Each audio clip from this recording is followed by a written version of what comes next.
Bună, dragilor, și bine ați venit la o nouă citire. Dacă titlul te-a atras, înseamnă că ai aici cu siguranță un mesaj pentru tine. Îți mulțumesc pentru că mă urmărești, îți mulțumesc pentru că mi-ești alături. Dacă vrei și tu astfel de citire, te invit oricând cu drag doar pe aplicația de tarot și astrologie Cristina Zurba, disponibilă atât pe iPhone cât și pe Android. Hai să vedem așadar mesaje, ce trebuie să știi. Vreau să văd care sunt mesajele Universului în acest moment pentru tine. Ok. Avem aici ceva care ajunge la o concluzie, da? Ceva care ajunge la un apogeu, la un sfârșit. Avem aici o eclipsă de lună. Da, deci poate să fie vorba despre un moment în care emoțiile cuiva iau foc, da? Poate să fie vorba și despre o perioadă în care tu începi să-ți onorezi mai mult emoțiile, tu începi să te concentrezi mai mult pe tine, pe inima ta. Pentru unii simt aici și o persoană ușor agitată. Acum, fie tu ești această persoană agitată, fie e vorba de cineva din jurul tău care nu este într-o perioadă, să zic așa, tocmai benefică și atunci din acest motiv persoana aceasta e mai ciudată. Apoi avem așa, o lună nouă în Scorpion. Este vorba despre a lucra cu fricile tale. Deci poate e vorba de startul unei perioade în care tu începi să-ți învingi o teamă. Startul unei perioade în care tu vrei să faci ceva nou. Poate să fie vorba și despre foarte multe emoții pe care le ai în legătură cu această noutate, în legătură cu această deschidere, în legătură cu acest nou început din viața ta. Eu simt că e ceva foarte puternic din punct de vedere energetic pentru cei mai mulți dintre voi. E ca și cum pășiți într-o etapă nouă, pășiți într-o dimensiune nouă.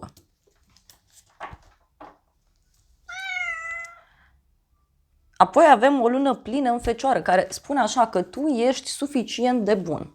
Da? Deci tu ești suficient de bun. E clar că e un moment aici în care ți se cere să te raportezi în primul rând la tine și apoi la ceilalți. Poate să fie vorba și despre un moment în care ți se spune că tu lucrezi suficient sau tu faci suficiente lucruri.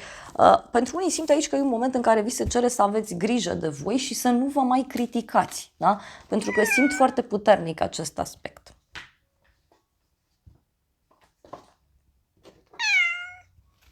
Hai să mai vedem o carte. Să vedem din acest oracol. Da, motanul e supărat că nu-i dau atenție. Ia să vedem.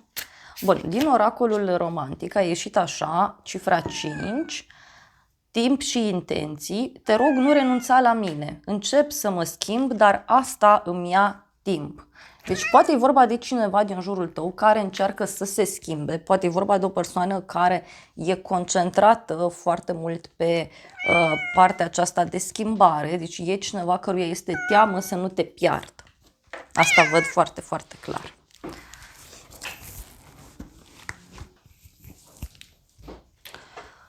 Mai vreau o carte. Ia să vedem. Cineva necesită atenție. Wow, ok. Ce văd aici? E un moment puțin complicat într-o relație. Și avem pe cineva care stă spate în spate și avem pattern-uri. Ego-ul meu este fragil la critică și respingere. Am creat ziduri pentru a mă proteja, spune cineva. Apoi, ce mai simt eu aici, e vorba de o persoană pe care nu prea te poți baza, e o persoană mereu schimbătoare, este o persoană căreia îi place foarte mult să se distreze, îi place să glumească, e o persoană care vine și pleacă, nu e o persoană extrem de stabilă, da? Nu e o persoană cu care tu să zic că ți-ai putea face, să zic, un cămin, da? E un personaj mai ciudat, iar apoi avem din nou cifra 5, misiune. Misiunea noastră este să iubim necondiționat. Curățând programele noastre este ceva necesar și face parte din deschiderea inimii. Deci parcă e cineva care își dorește aici să lucreze cu tine sau cineva care își dorește să lucreze cu sufletul sau cineva care își dorește să purifice, să curățați ceva. E ca și cum e o persoană care vrea oarecum să o luați de la zero, dar e cam complicat aici. Da? E cam complicat. La baza pachetului avem cardul cu numărul 3, mesaje telepatice. Cineva încearcă să ia legătura cu tine și cineva spune că nu a experimentat până acum așa ceva. Interesant. Hai să vedem oracolul numerelor. Ce părere are? Wow! Oracolul spune așa, stabilitate afectivă și avem numărul 24, foarte important. Mai avem 2, 4, 6, 42.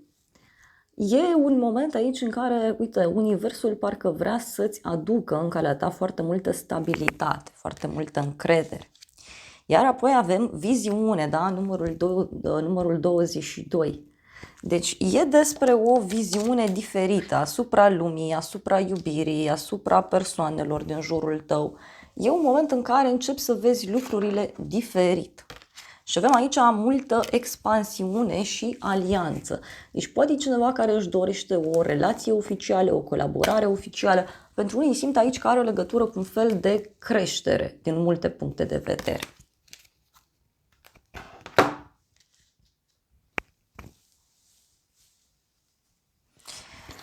Hai să vedem ce zice și acest tarot.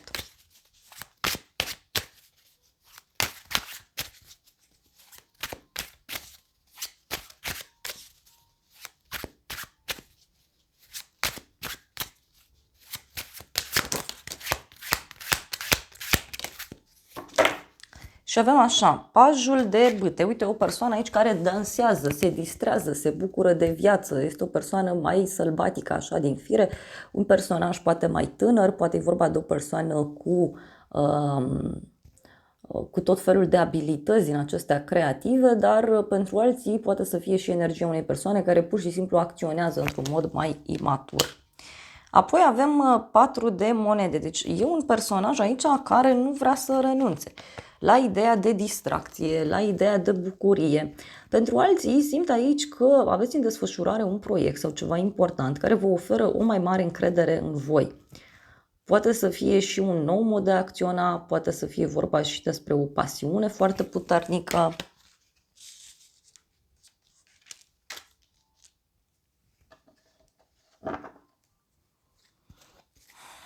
Mai vreau o carte. Că e o situație aici puțin ciudată, aș spune eu. Și avem 10 de monede, deci uite, o conexiune aici cu ideea de familie, de grup de oameni. Poate ești într-o perioadă în care foarte mulți oameni de calitate în jurul tău, oameni frumoși, prieteni, familia poate ți este alături. Toți 10 de monede poate să reprezinte și o persoană foarte stabilă, foarte sigură pe ea. Toți 10 de monede, bineînțeles, poate să reprezinte și faptul că ești aici, nu știu, într-o ședință, într-o adunare de oameni, undeva anume. Dar eu văd multă stabilitate, asta văd eu. Deci ești foarte stabil, e ca și cum ești foarte sigur pe talentul tău, ești foarte sigur pe ceea ce tu îți dorești. Pentru unii simt că e ca și cum reînviați la viață. Uite, avem cavalerul de cupe și temperanță, o conexiune cu un săgetător. Deci e cineva care își dorește să reia legătura cu tine, cineva care își dorește să se împace cu tine, cineva care vrea să-ți aducă liniște și pace în viața ta. Dar simt eu că e vorba de o persoană care tatonează terenul, adică stă și analizează cum anume stau lucrurile. Ia să mai vedem încă o carte.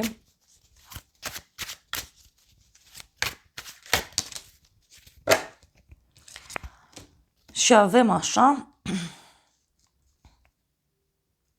Regina de bâte, da? O conexiune cu o zodie de foc, berbec, leu, săgetător. Unii simt aici că puteți să intrați în contact cu o persoană foarte energică, pozitivă. Este o femeie care ridică moralul celorlalți. Este o femeie care încurajează. E o femeie foarte sigură pe ea. De asemenea, ce mai văd eu aici cu această regină de bâte, poate să reprezinte și o perioadă din viața ta în care tu cumva Ești foarte creativ. Uite, dacă ești femeie, e ca și cum ajungi aici într-un punct de independență, da? Cu ajutorul unor persoane din jurul tău. Fie vorba de prieteni, fie vorba de familie. Pentru că regina de bâte este acea femeie fatală, care are de toate, care face de toate, care atrage prin energia sa pozitivă, prin zâmbetul său, prin activitățile multiple pe care le face. Avem și regele de cupe. Da, doar că aici ce văd eu? E o persoană cam instabilă emoțional, care e posibil, știu eu, să dea puțin lucrurile peste cap, din punctul meu de vedere. Cu o conexiune pentru unii cu o zodie de apă, rac, scorpion sau pești, dar e cineva care nu e sigur pe emoțiile sale. Dar e o persoană care judecă, e o persoană poate orgolioasă, poate e o persoană agitată aici. Asta văd eu. Dar văd o avansare, da? Văd o persoană mai tânără care poate să vină către tine să-ți ceară ajutorul, dar pentru alții e din contra, da? Parcă e un moment în care intri în contact cu o persoană importantă și personajul ăsta te ajută. Și avem așa, spânzuratul și marea preoteasă, o conexiune cu zodia pește. Aici ce văd eu e că tu începi să conștientizezi multe lucruri. Pot fi secrete care ies la suprafață. Poate să fie și o perioadă în care ai o cunoaștere înaltă. E o perioadă în care începi să vezi lucrurile diferit în viața ta. Dar pentru unii dintre voi, ce mai simt aici? Uite, avem 2 de cupe, 8 de cupe. Cineva care parcă vrea să dea la spate o ceartă, o discuție și vrea să vă împăcați, sau vrea să vă vedeți, vrea să o luați de la zero. Însă, repet, ce văd eu aici, totuși, cu spânzuratul și cu marea preoteasă, pot fi niște informații pe care tu le ai și care te fac să iei o pauză și să vezi lumea diferit, să vezi situația asta diferit. Mai vreau o carte.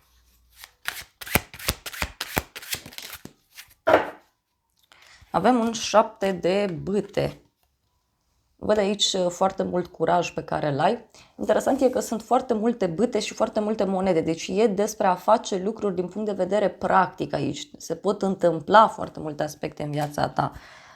Vrei neapărat, nu știu, să dărâm ceva, să faci ceva. Și aici avem arcana majoră, moartea, și cu regina de monede. Deci poate e vorba de o transformare profundă pentru tine din punct de vedere financiar sau din punct de vedere profesional. De asemenea, poate să reprezinte și o schimbare foarte puternică prin care tu treci în acest moment.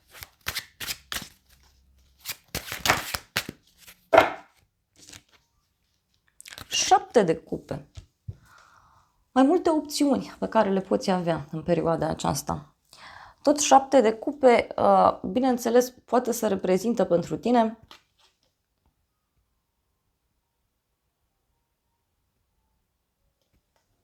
și faptul că îți faci niște iluzii în legătură cu cineva. E ca și cum ai mai multe opțiuni, cauți mai multe drumuri, dar pentru unii poate să însemne și o bucurie extraordinar de mare. Mai vreau o carte.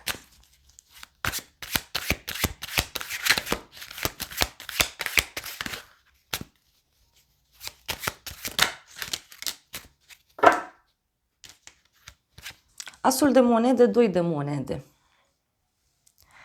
Da, uite, e o ofertă cu asul de monede, o șansă, un proiect, ceva norocos, ceva care ți aduce abundență, ceva care ți aduce încredere. E ceva important care apare aici în viața ta. Regina de spade, o conexiune cu o zodie de aer, Gemeni, Balanță, Vărsător. Poate să fie, bineînțeles, și o perioadă în care începi să vezi lucrurile mult mai clar, dar poate să fie, bineînțeles, și o perioadă în viața ta în care, uite, ai de luat o decizie importantă. E nevoie să cântărești foarte bine ceva, nu? Unii poate aveți treabă cu haină de stat.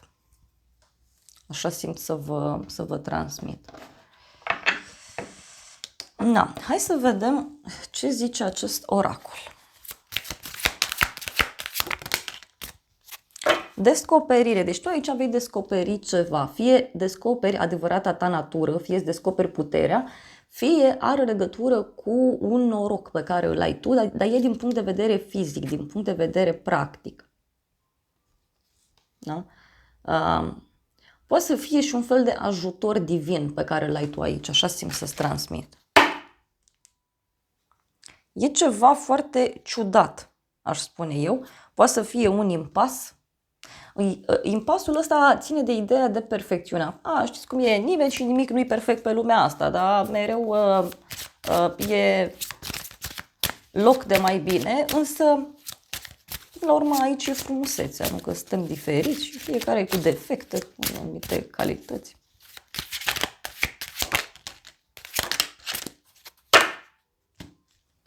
Avem destin și serviciu. Deci poate să fie, nu știu, și un destin pe care îl ai pentru a ajuta pe cineva, pentru a oferi niște servicii unei persoane, pentru a fi în slujba celorlalți.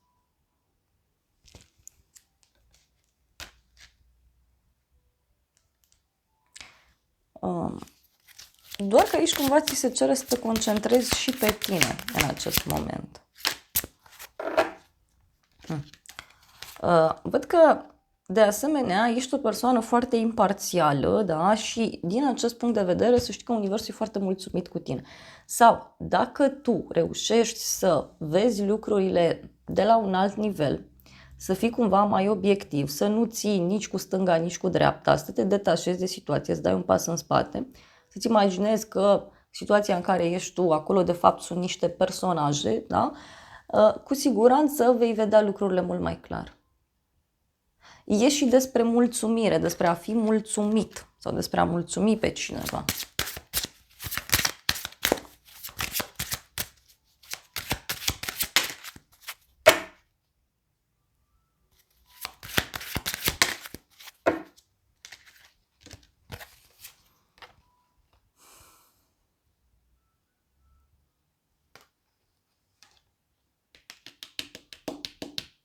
Pentru unii simt aici că e și despre a vă iubi pe voi totuși. Ceva ce totuși poate să iasă aproape de perfecțiune. Hai să vedem ce zice acest oracol. Wow, au ieșit multe mesaje. Primul, avem o barcă. Primește ceea ce tu ai nevoie, a progresa, a ajunge, a te apropia. Poate e vorba de o călătorie, poate e vorba de ceva ce se schimbă. Apoi avem inel de logodnă, parteneriat, eternitate, uniune. Iar apoi avem ceasul, deci ceva ce necesită timp. A venit timpul, da? Progres. Pentru unii poate să însemne, da, și un moment în care fie întâlniți pe cineva la drum, fie este vorba despre un moment în care reușești, da, să fii într-un anumit punct. Avem paradis, fericire, expansiune, bucurie, deschidere.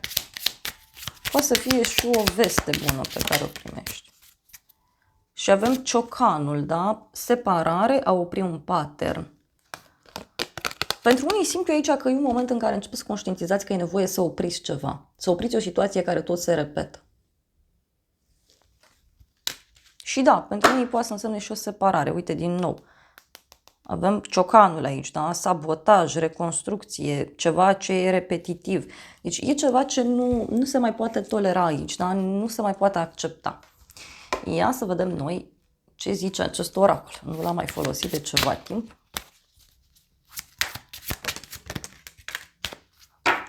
Da. Și avem așa, flacără geamănă, da? Deci e vorba de ceva karmic aici. Apoi avem un timp scurt, ceva ce se închide rapid. Un sfârșit brusc. Iar apoi avem o femeie cu părul deschis la culoare. Deci această femeie, știu eu, poate avea parte de niște schimbări bruște în viața sa. Dacă ești bărbat, e clar că în relația cu această femeie ceva se schimbă, dar radical. Negru o carte.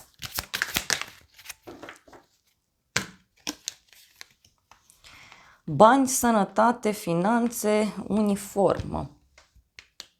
O să fie o veste importantă din punct de vedere financiar. Poate să fie de asemenea o veste care ține de sănătatea cuiva. Dar în special văd eu o veste pozitivă. Și avem așa, iubire sinceră și avem un bărbat matur. Pentru unii simt eu aici că poate să apară cineva în viața voastră prin intermediul locului de muncă sau adică și cum mergeți și rezolvați ceva și acolo, știu eu, lucrurile se încheagă altfel. Pentru că văd că e ceva legat și de bani și de dragoste.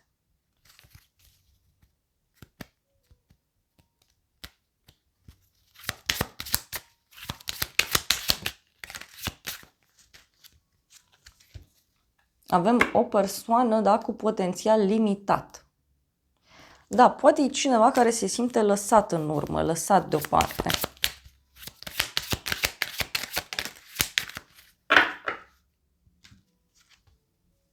Și avem comunicare, mesaje, apeluri telefonice.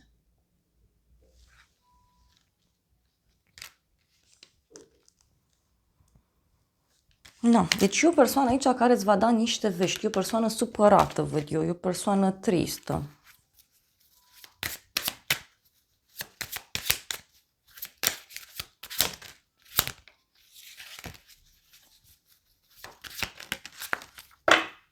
Și am întrebat cu ce are legătură, avem un rege de gheață, da? E o persoană mai dură din fire și avem o femeie brunetă, o femeie cu părul închis la culoare. Interesant. Da. Dragilor, acestea au fost previziunile de această dată. Eu vă mulțumesc pentru prezență, vă îmbrățișez cu drag. Sper din suflet să vă fie de folos informațiile și să ne revedem cu bine și data viitoare. Eu vă doresc să aveți parte de o zi sau de o seară cât mai frumoasă.